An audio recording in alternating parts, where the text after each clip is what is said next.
Hey you, welcome back to my channel. Today I'm going to be reupholstering these chairs. I actually got these for free from Facebook Marketplace along with the dinner table that I just refinished. If you'd like to check out that video, I'll link it below. Here's a picture of the ad to give you an idea of what these chairs look like before I got them. So to get started here, I've just taken my chair and flipped it over onto a stool. Each chair has 4 screws on the bottom, so I'm just going to use a screwdriver to remove those screws.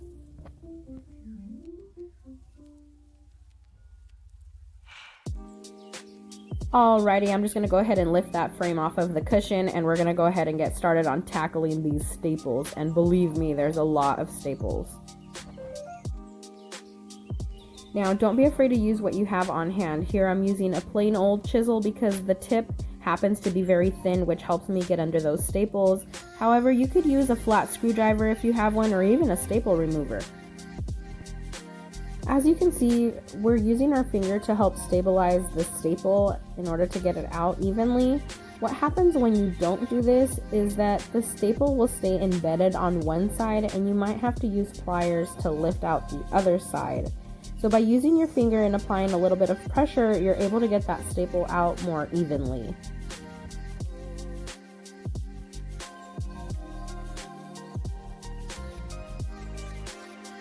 Alright, now that we have all of our staples out of the way, we're going to go ahead and lift up that underlining, and you find more staples. So we're going to go ahead and do the same thing. We're going to use our chisel and remove those staples using our finger. So that first layer of staples with the underlining was just to cover up these staples and the fabric underneath. These staples are the ones that are actually holding the fabric to the wood and the cushion. And once you've removed many staples, you're going to go ahead and remove the actual fabric from the wooden base and the cushion. Now, to save yourself some money, if the wooden base is still in good condition, definitely reuse it, as well as the cushion. In my case, the cushion was in good shape. I just went ahead and tossed it into the wash before applying my new fabric. However, the old fabric, being that it had a lot of stains and old paint, I went ahead and tossed along with the old underlining. Alright, so this is the new fabric that I'm going to be using for these chairs. I'm just going to cut it to the size that I need. It's a black checkered fabric. And one mistake I did make was not saving the old fabric to use as a stencil, but that's okay. I want a little bit of overhang on the edges anyway. And don't be scared of these frayed edges. They're going to be cut with scissors later. Now, although I've already stapled 3 of the sides, I want to still show you what I'm doing. All I'm doing is I'm taking each corner, folding it in half, and cutting off any excess fabric. Any fabric that's going to make folding it a little bit more difficult. So, not doing anything precise here, just going ahead and clipping any excess fabric. Now, I just want to show you how I have folded each of the corners. I want to really make sure that the fabric is really tight on that cushion and base. So what I'm doing is I'm almost going to fold this like a Christmas gift. I'm taking each corner, pulling it nice and tight before folding it over.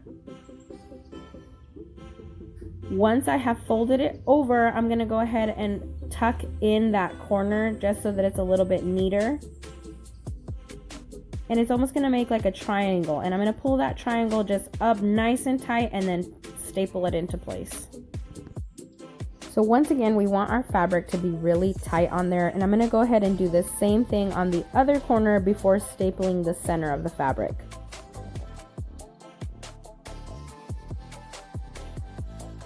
Once I've stapled both of the corners, I have this little extra loose fabric, so I'm taking each side, folding it, and then stapling it into place. So I'm working from the outsides in.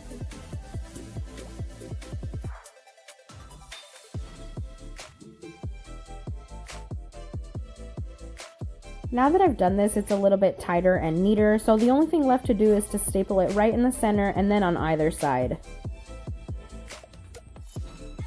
Now, if you have underlining fabric, this would be the time for you to staple it on top of this base that is left showing.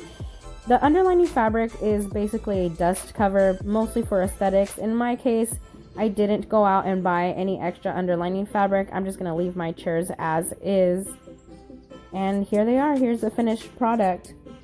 Once we've done that, we're just going to go ahead and screw them back onto the frame, back into place, and we are pretty much done. Now, I just want to remind you what these chairs looked like when we started. And here they are. Here is the completed look, the final product. I'm really happy with how they turned out. So, you know, just when you think you have trash, turn it into a treasure. I hope that I've inspired you today, and I hope that you enjoyed watching this video as much as I enjoyed making it. And see y'all on the next one. Remember to like and subscribe.